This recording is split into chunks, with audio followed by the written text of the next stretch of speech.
Thank you, gentlemen. Our next question is the people's question, and this question came up as the most voted for question of the ones that were offered here earlier tonight. And it goes like this, and I don't believe it's going to show up on the screen over here, so you need to listen carefully so you'll remember it. And we'll begin this question with Mr. Kolf, okay? And it goes as follows. Which federal department, for example, education, energy, or interior, would you most like to see reformed or abolished, and how would you go about making that vision become a reality? And I'll read it again just to make sure we're clear. Which federal department, for instance, education, energy, or interior, would you most like to see reformed or abolished, and how would you go about making that vision become a reality? Mr. Kolf? I think I already gave everybody a preview of my answer.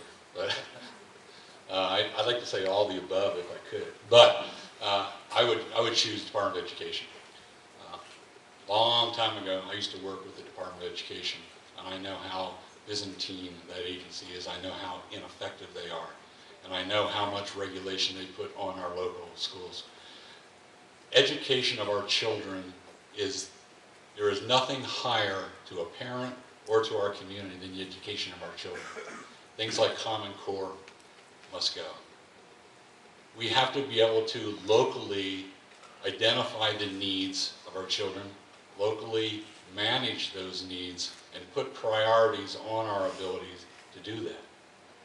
If we release the monies that is in basically super funds to the Department of Education and release them in accordance with the needs of the state as opposed to some type of per capita issue, I think North Carolina is going to see a great increase. We have the professionals here to do that with the guidance of Pat McCrory. I think the state can be one of the leaders in the nation in our educational system.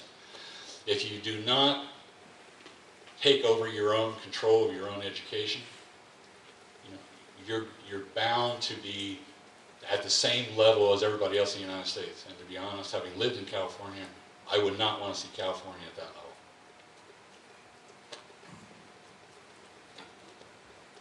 level. I would start with the Department of Energy and get them out of the way, abolish them completely. We could be energy independent within a few years. And if we allowed the states to do more, a good example would be the Keystone Pipeline, where we've got, I think, 6 or 7 states that all want to move ahead with the Keystone Pipeline, and we've got an administration that is blocking that for no good reason. We could allow states to regulate those issues on a much more local level. We've had no refineries built for the refining of oil in the United States, I believe, in 40 years. We haven't built any real nuclear power plants in about 30 years. But we should free up the ability for states to allow for development of all forms of energy without subsidizing that on a federal level. We don't need the federal government to be picking potential winners and losers and spending money on the development of possibly new energy sources and technologies and passing that money out to their cronies.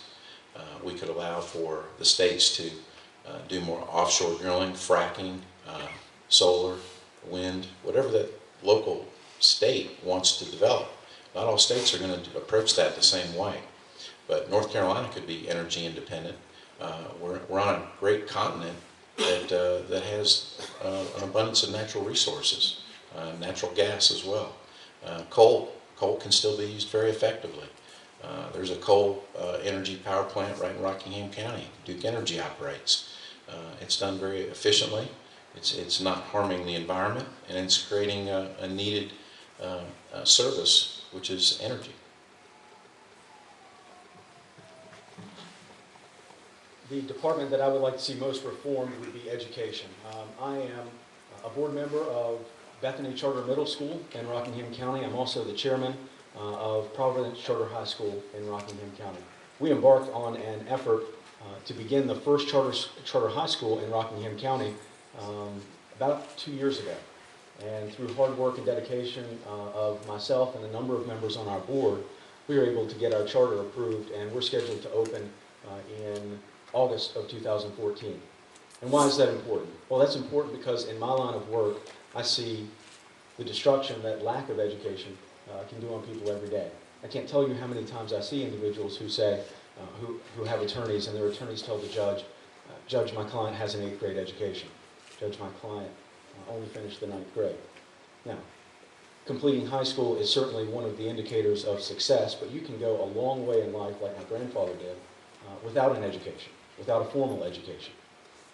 But we've got to encourage policies, both in our federal government and our state government, that allow parents to have choice in how they educate their children.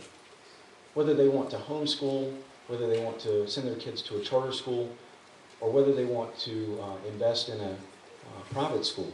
We need to make sure that the policies that the federal government have in place for the Department of Education mirror our views and our values here in North Carolina. And I can tell you that I'm working hard to improve education, not only in Rockingham County, but across the state as a member of the board of the North Carolina Alliance for Public Charter Schools. We want to expand choice for everyone so that every child has the ability to succeed. Thank you.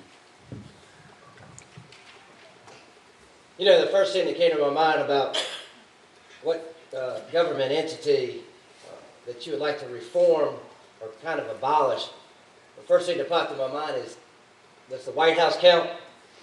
Can you reform the president right now? Come on, people, that's kind of funny. I know it's late. The first thing that comes to mind, or the second thing I guess I should say, would be the IRS. Think about it.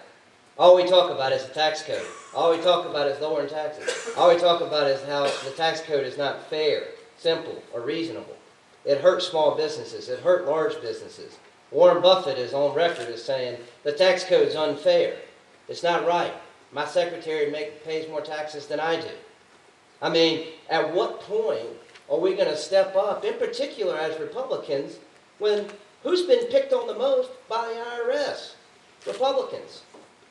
My attorney, Cleta Mitchell, if you might have seen a couple weeks ago, 2 weeks ago when I was up in D.C., she was testifying about the IRS targeting Republicans. But that's not the only reason, just the targeting. It's the simple fact that we all talk about taxes. How do you do it? You sunset it. You sunset it. Give it 3 years. Sunset it. Listen, folks, if they can screw up the healthcare system in a year, can't we reform the tax system in 3? So let's sunset it. Let's do away with it. And that way you force people to get in there, roll up their sleeves, and make a fair, simple, and honest tax code. So I would pick the IRS. Let's quit talking about it. Let's do it.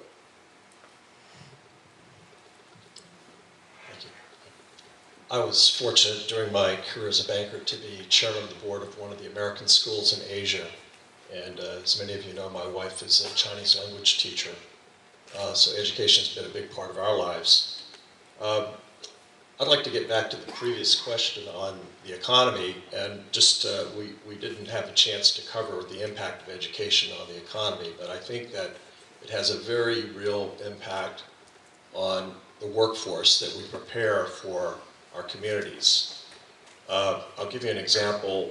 When I lived in Singapore, every child in Singapore is required to learn a second language beginning in elementary school. And as they progress, they have to be proficient in 2 languages, almost fluent by the time they graduate. So this has an immediate impact on recruiting people. If you're living and working in Asia, the most sought after nationality would be a Singaporean because they're usually bilingual, perfectly bilingual. I think we need to think about that in this country when we're wanting to attract more investment. I think Zach made a very good point a question ago about removing the stigma for people to go to vocational schools. There's an illusion in this country that you have to have a BA degree from a university. Yet if you look at the unemployment levels for our children coming out of university, it's appalling, and many of them were on student loans. So we have to remove this stigma. We have to somehow reinvigorate the vocational schools in this country. I believe in competition in education. I went to public high school. I went to a private university. I think we need public schools, we need private schools. Homeschooling is fine, and charter schools. Competition in education is good for education.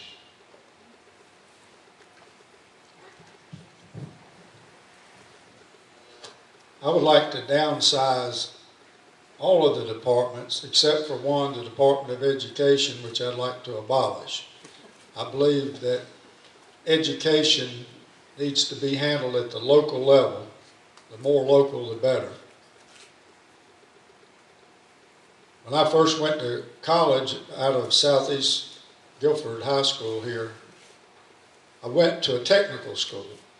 Wake Technical Community College had a civil engineering technology program. And I later went on to the university. But when you see countries like Germany that have people with technical training, they have plumbers and mechanics that make as much as some doctors in this country. And yet we have our educational system here that almost forces everybody to look at what has been talked about earlier, is that 4-year liberal arts education. So let's bring about some different career paths and return the education back to the local level, get the federal government out of the education business. And I'll yield the balance of my time in the interest of getting out a few seconds earlier. Thank you. To me? Oh, I'm sorry. Yeah, you can have it. The Department of Education spends $70 billion on bureaucracies each and every year. This country spends $2,300 more per student than any other country in the world, yet our test scores continue to plummet, specifically in math and science. Teachers are asked to be policemen. There's overcrowding in the classroom. And let me say on record, thank God for a lieutenant governor who's willing to take on the task of the atrocity known as Common Core. This nationalized standard testing is not doing the teachers a favor. It's a burden. You can talk to them and ask them. It's complicated the matter. And I appreciate Michael Piccarelli and our own Guilford County party for taking up that ball and running with it fiercely. We need it. And it's not necessarily a department. It was mentioned, so I'll address it as well. The Internal Revenue Service is a problem. Maybe the biggest problem when it comes to the Washington situation. Here's why. It can be used to destroy people. I have a question I'd like to ask the president one day. Why would you take the lady who targeted conservative and sometimes Christian nonprofit groups, Ms. Sandra Hall Ingram, why would you take her, and at the end of the 2012 debacle, why would you put her over Affordable Care Act? I don't think it's a coincidence. 69% of all families, many of them strong believing families, Christian, conservative, Republican families, were audited by the IRS compared to 1% of the rest of the country. Coincidence? I think not. We've got to stand. We've got to get some people in Washington, D.C. that will look the leaders in the eye, not in language unbecoming of us, but will finally say enough's enough. Whether it's Department of Education, Department of Energy, or the IRS. And I hope to be that kind of person. Thank you.